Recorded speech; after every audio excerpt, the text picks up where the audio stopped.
Burning books has been used as a form of protest against ideas. A Florida pastor had planned to burn the Koran on the anniversary of the September 11th attacks to protest Islam and to send a message to Muslims not to push their agenda on Americans. He has since canceled the burning, but his original plan has alarmed many about seething radicalism in the United States. Joining me is Imam Taha Hassane. He is director of the Islamic Center of San Diego. Welcome, Imam Taha. Thank you so much. So what is your reaction to the cancellation of the Quran burning? First of all, the plan itself was, hurted the Muslim community, not only in the U.S., but all over the world. And when we have heard the cancellation, actually we welcome the cancellation, but it is still there. The plan is still there. So we don't know whether he is going to move forward with his plan or to cancel it for good. We are just, standing by and waiting for the final decision. We should say that it's been on again, off again. So yes. we do not know. But before the first cancellation, what have people in your mosque said to you about this? Muslims, as well as also non-Muslims, people of faith and conscience, are deeply concerned and troubled since they have heard the news. Something like this is not expected to be done by a man who claimed to be a man of God, a man of faith. As you have mentioned at the beginning, preventing Muslims from pushing their agenda. I don't know what agenda he's talking about, but this is not the right thing to do at all. This is not the right thing to do, especially when it comes to the most sacred book for more than 1.4 billion Muslims all over the world. So some people are calling this the harvest of anger toward Islam. We've had massive protests at Ground Zero for the proposed mosque project. In our own backyard, we've had people rally against a mosque project in Temecula. Why are Americans so divided over Islam? Because of a lot of misconceptions and stereotypes towards Muslims and Islam. Also because a portion of our fellow citizens in the West in general and in the United States in particular, they don't have any idea about what Islam is all about and who are the Muslims.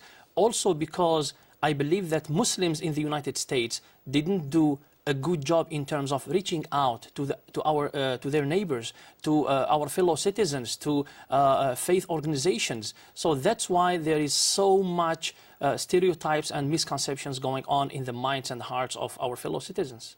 One common criticism that we have heard in the past is that, when there are terror acts done by Islamic extremists, that there's not enough condemnation within the Islamic community in this country and elsewhere in the world. Do you, from that perspective, understand some of the anger? I totally disagree with this statement, because if you check any website of any Muslim organization, nationwide organization in the United States, and many websites of different local Islamic centers everywhere, they have very strong and powerful statements denouncing any act of terror done by somebody, unfortunately, who belong to my faith in the name of my faith. So just people, they don't, some of them, they don't bother themselves to make or do their own homework in order to find out what Muslims are saying. What, if anything, can the Muslim community do to diffuse this anger? First of all, Muslims are not angry. Muslims are just sad when they have heard this news. We are sad because the same Quran that include the teachings to Muslims, it contains also the lives and the lives of the prophets, Prophet Jesus, Prophet Moses, Abraham, and so on. So it's not only a book for Muslims, but it's a book for the whole humanity. And it's the word of God for us as Muslims. I really believe that Muslims should do more in terms of reaching out to their neighbors, to other faith communities, and to every single one, especially at this critical time. Okay, so Muslims should reach out, but yes. at some point, other people are going to have to reach out too. How do you bridge the two communities? How do you get at this festering anger toward Islam? There are a lot of things going on right now, especially here in San Diego. By the way, at the Islamic Center of San Diego, we have been receiving during the last few weeks a lot of letters, emails, phone calls of support.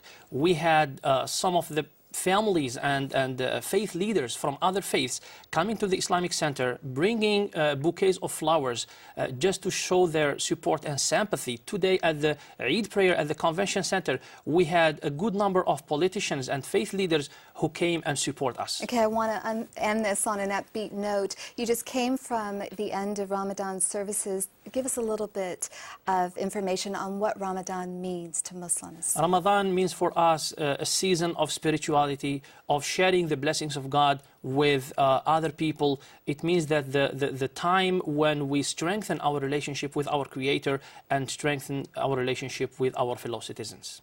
Okay. Imam Taha, thank you so much for joining us. You're welcome. Thank you so much.